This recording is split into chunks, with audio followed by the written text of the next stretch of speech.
Bismillahirrahmanirrahim. Assalamualaikum warahmatullahi wabarakatuh.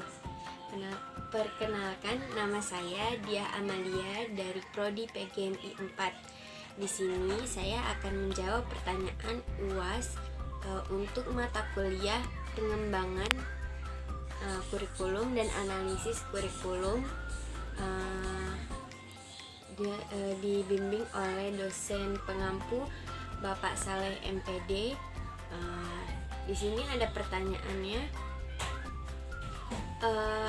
bagaimana analisis tentang kurikulum di masa pandemi COVID-19?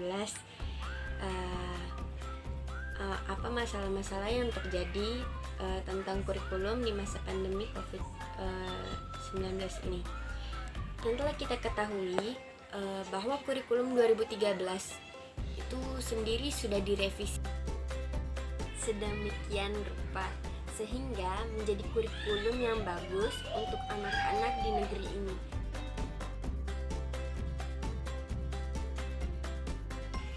Tapi saat terjadinya pandemi COVID-19 ini, kita para guru tidak bisa sepenuhnya mengaplikasikan kurikulum 2013 ini ke dalam pembelajaran. Karena kondisi seperti ini dan terjadilah kurikulum darurat COVID-19. Kata Pak Nadiem, untuk pembelajaran jarak jauh atau PJJ ini, mereka telah mempersiapkan kurikulum darurat untuk jenjang PAUD, SD, SMA, SMK, SMP juga. Mereka telah menyusun kurikulum darurat, yaitu penyederhanaan kompetensi dasar yang ditunggu-tunggu guru.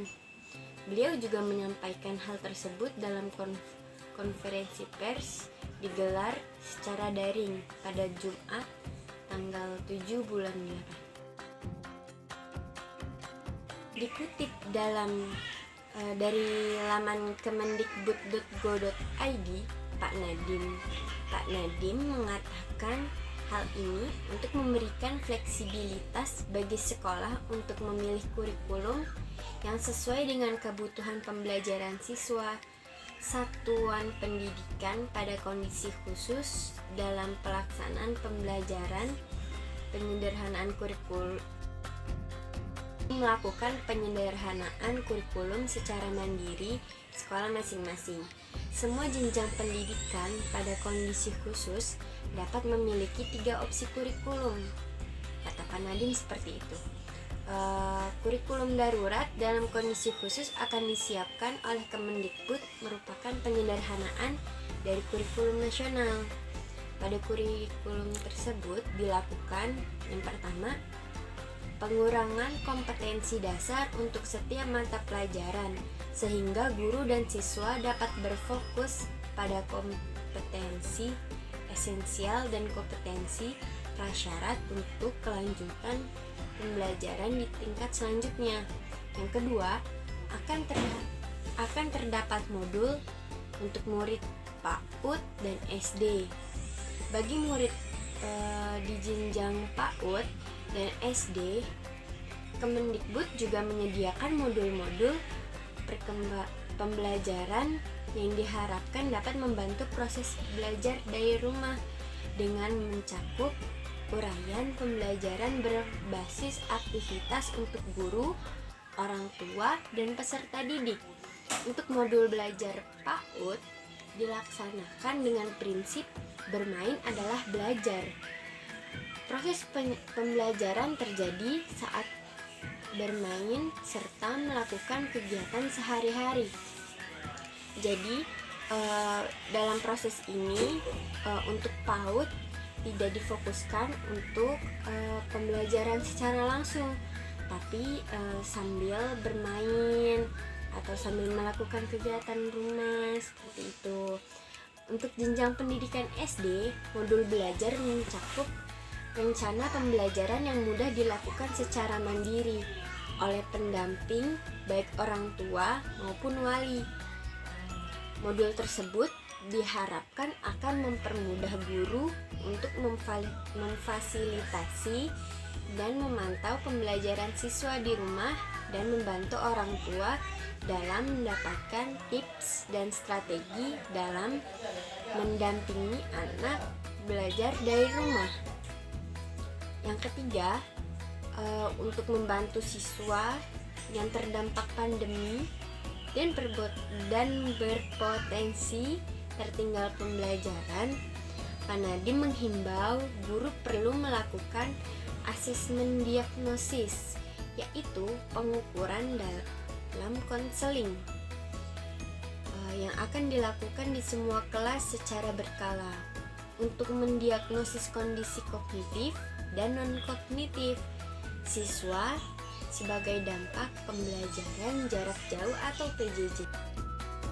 Mungkin kita yang agak awam, seperti saya juga agak awam, kita tidak mengetahui fungsi dari asesmen kognitif dan fungsi dari asesmen non-kognitif itu apa sih?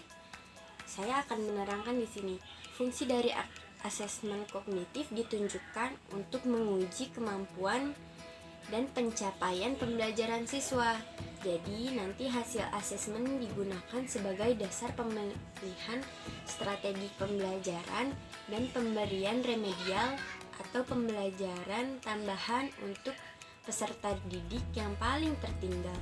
Sedangkan fungsi dari asesmen non-kognitif ditunjukkan untuk mengukur aspek psikologi dan kondisi emosional siswa seperti kesejahteraan psikologi dan sosial emosi siswa, kesenangan siswa selama belajar dari rumah, serta kondisi keluarga siswa.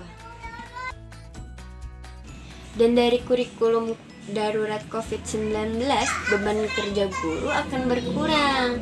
Kata Pak Nadiem, guru tidak lagi diharuskan untuk memenuhi beban kerja 24 jam tatap muka dalam 1 minggu, sehingga guru dapat fokus memberikan pelajaran interaktif kepada siswa tanpa perlu mengejar pemenuhan jam.